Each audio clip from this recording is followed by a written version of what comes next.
waa dhul lama degaan ah oo qorraxdu ay ku dubanayso 350 kun oo qof ayaa ku nool xero kumeel gaara oo rajo ay ku sugayeen 25 sano ee la soo dhaafay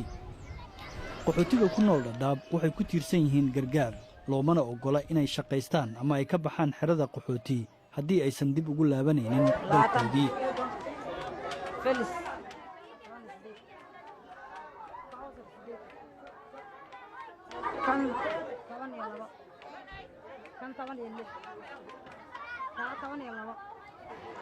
noloshii meeshaan markaan imaanay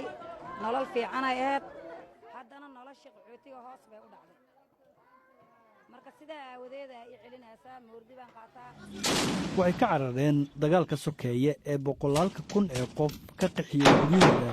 kadibna ciidamo shisheeye ayaa al-shabaab kula dagaalamay dalka weli halis ayay ku hayaan dalka iyagoo hadda isqarxin iyo weeraro argagixiso adeegsanaya dadku inta badan waxay isleeyihiin khatartu aad ayay u badan tahay marka dib loogu laabto dalka sidaa darteed ayay ugu xaniban yihiin oo oodan ay ku hareeraysan tahay waxay ku kala duwan yihiin inta horta mid ay ku fiicanta waxbarashada si fiican waad u helaysaa laakiin marka wax barato shaqo fiican ma helaysid shaqo oo ku anfacayso ma helaysid teeda kale nolosha iska adag tahay daawada sidoo kale isbitaalaha way iska adag yihiin wax fiican lagama qaato ilaahay ku dhalnaadee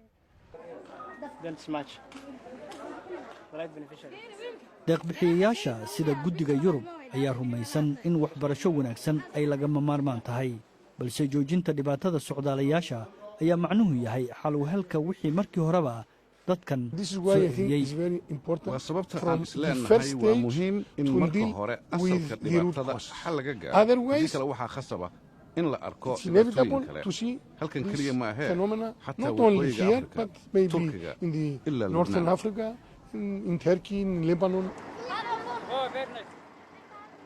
dadka qaar waxay dib ugu laabanayaan Soomaaliya ka duwan tii ay ka soo tageen balse ka tegitaanka halkan ayaa kaga sii adag in qaxooti ay sii ahaadaan